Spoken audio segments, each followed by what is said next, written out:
तो इतिहास की किताबों में भले ही हस्तिनापुर का कोई जिक्र आज ना मिलता हो, लेकिन वेदों और पुराणों में हस्तिनापुर से जुड़ी हजारों कहानियां आज भी मौजूद हैं। पांडवों और कौरवों की तरह हस्तिनापुर का अस्तित्व सत्य और मिथक के बीच झूलता रहा है। इसी बीच हस्तिनापुर की खोई हुई विरासत को खोजने के लिए न्यूज 24 की टीम भी हस्तिनापुर पहुंची। देखिए, द्वापर युग की राजधानी की कलयुग में आखिर कैसी हालत है।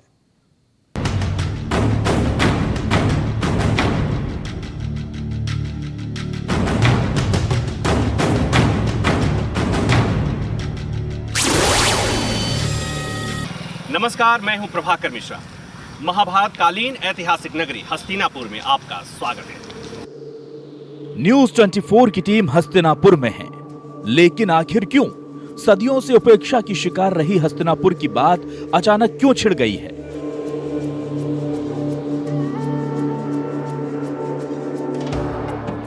हस्तिनापुर की पहली झलक में ना तो कहीं इसकी पौराणिक गवाही दिख रही थी और ना ही कहीं दिख रहा था इसका शानदार अतीत। मतलब साफ था, हस्तिनापुर ने अपना इतिहास संजोकर नहीं रखा था और यहीं से वो कड़ी खुलती है जो ये बताती है कि न्यूज 24 की टीम आखिर यहाँ क्यों आई है। दरअसल अब इसी हस्तिनापुर के इतिहास को समेटकर सहेजने का काम शुरू होने जा रहा है। इसी जगह दरअसल पांडव टीला है। आज धूल और मलबे के नीचे दबा है हस्तिनापुर का वैभव। यहीं से चलती थी पूरे भारत पर पांडवों की सल्तनत। इसी पांडव टीले के ठीक नीचे वो राजभवन दफन है जो महाभारत का गवाह है, जो द्रौपदी के अट्टहास से लेकर पांडवों के वनवास तक का सबूत है। बस्ती से बाहर की ये जगह, जहां आज दीवार के छोटा सा अंश नजर आता है, इसके बारे में कहा जाता है कि यही महाराज शांतनु का किला था।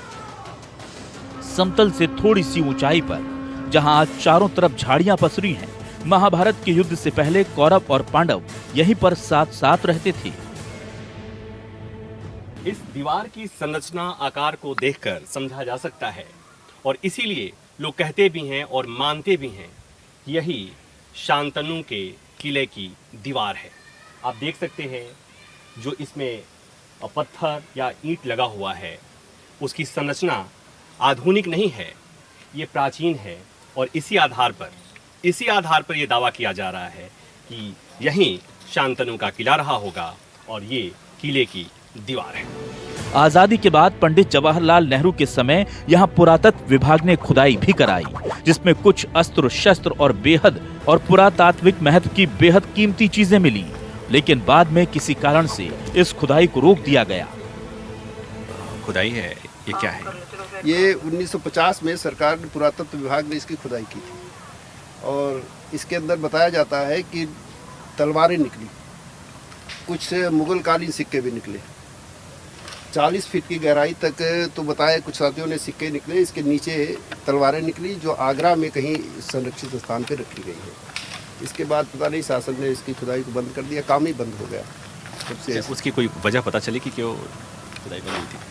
अब ये तो शासन की उदासीनता कहे या जैसा भी रहा हो, और कोई वजह नहीं थी, कहीं रोक नहीं, स्वतः बंद हो गया काम, तब से ऐसे ही पड़ा है।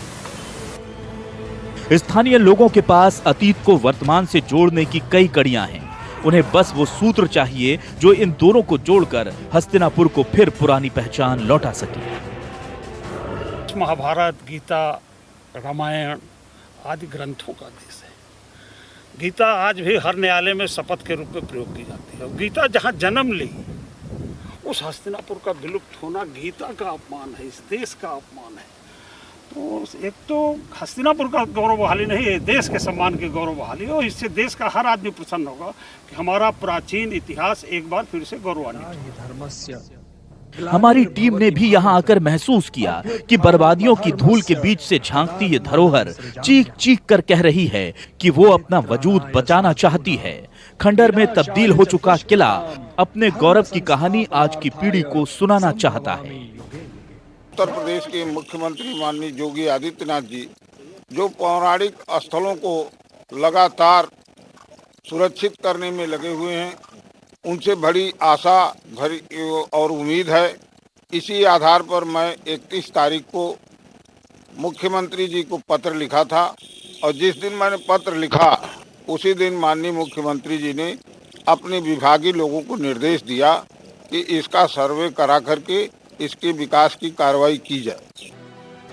हमें एहसास हुआ था कि यहाँ अतीत में झांकने के लिए कुछ खास बचा नहीं, लेकिन जैसे जैसे हमारी टीम ने अपनी खोज शुरू की, लगने लगा कि हस्तिनापुर का दिल तो अब भी यहीं धड़क रहा है, बस समय के शोर में उसकी आवाज मद्दम पड़ गई है।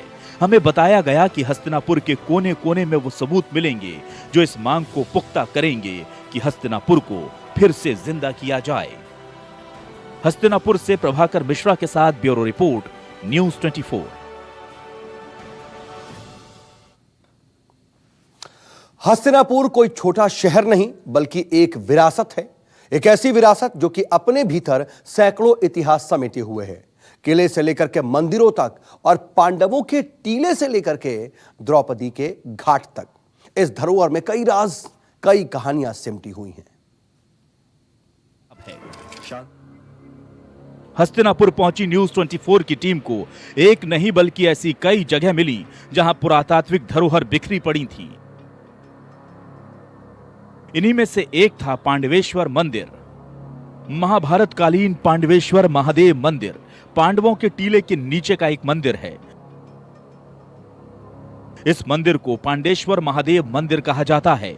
इस मंदिर के अहाते में एक वट वृक्ष है जिसके बारे में मान्यता है कि यह पेड़ भीम का लगाया हुआ है।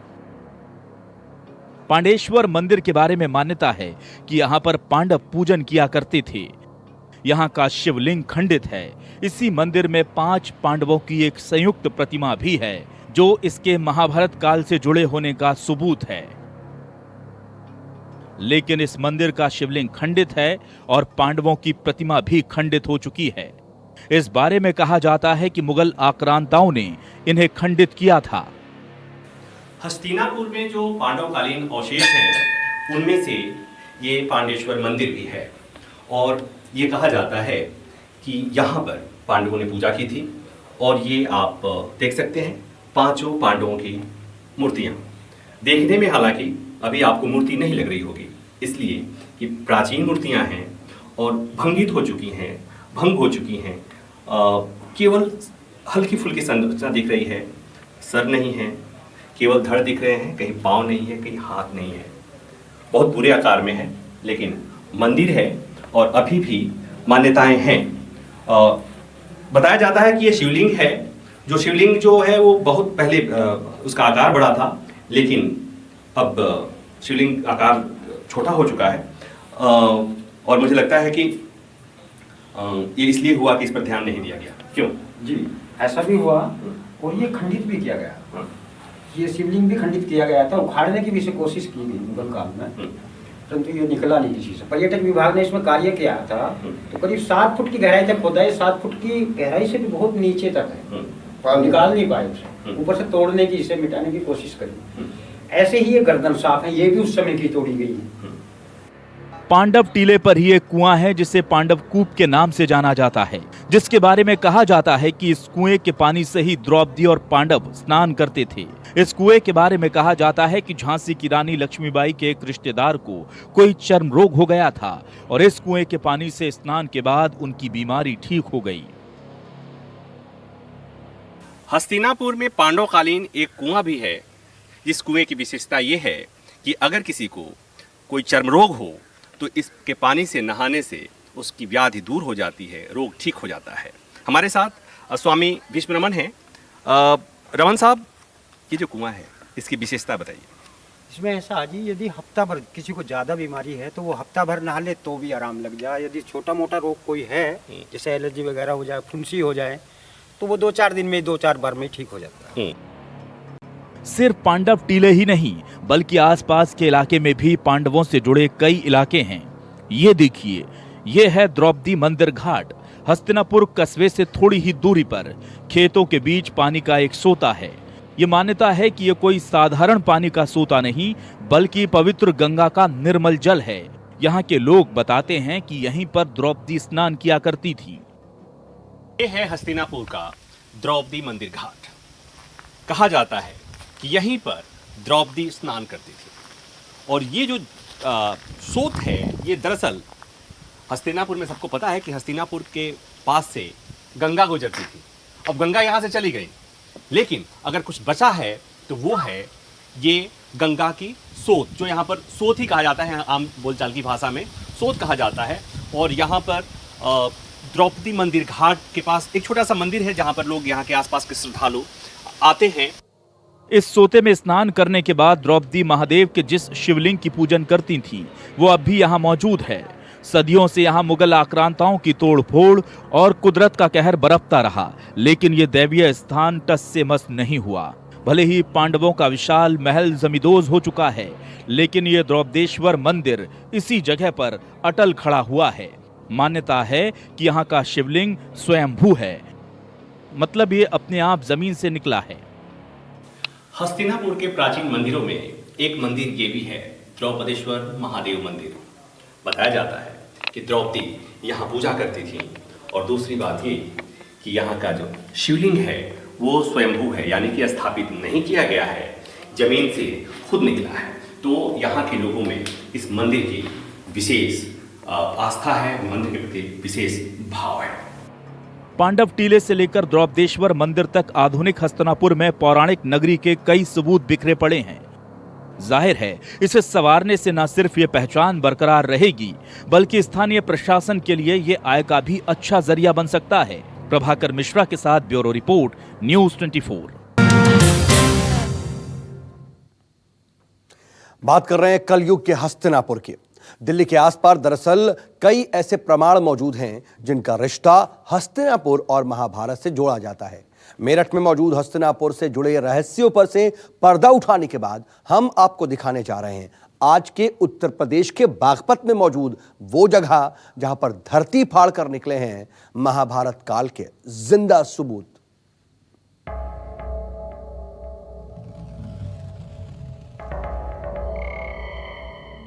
क्या महाभारत का महाप्रमाण मिल चुका है?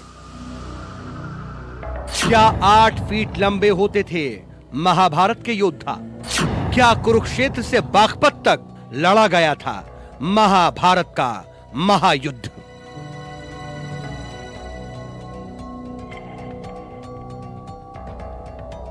इन सारे सवालों के जवाब को तलाशने के लिए न्यूज़ 24 की टीम ने उस जगह पर जाने का फैसला किया जहां से महाभारत काल के अवशेषों के मिलने का दावा किया जा रहा था। वो जगह यानी बागपत का सनौली गांव।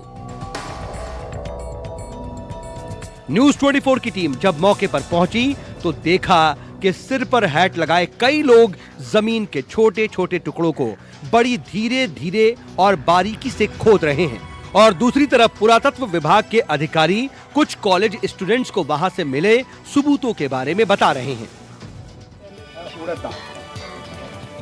दैट इज कंटिन्यूटी अभी भी हम रिचुअल्स में वही कर रहे हैं, जो पिंडदान करते हैं हुआ ताला और physical evidence as well as that. But challenge करने के लिए कोई ऑप्शन ही नहीं है। जिसने फिजिकल एविडेंस देख लिया उसको चैलेंज करने के लिए कोई ऑप्शन नहीं। मतलब साफ था कि यहाँ पुरातत्व विभाग के खुदाई में कुछ ऐसे पक्के सबूत मिले हैं जिसके बाद इतिहास के किसी खास हिस्से पर शक नहीं किया जा सकता। लेकिन इतिहास का वो हिस्सा है क्या? क्या ये वही सबूत हैं जो महाभारत की कथा और उसके नायकों का पक्का सबूत देंगे?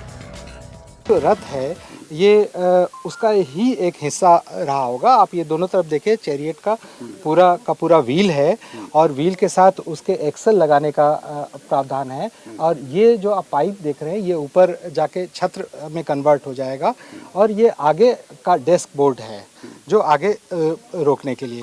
तो एक चैरियट पे इस तरह से चढ़ के आदमी चला सकता है।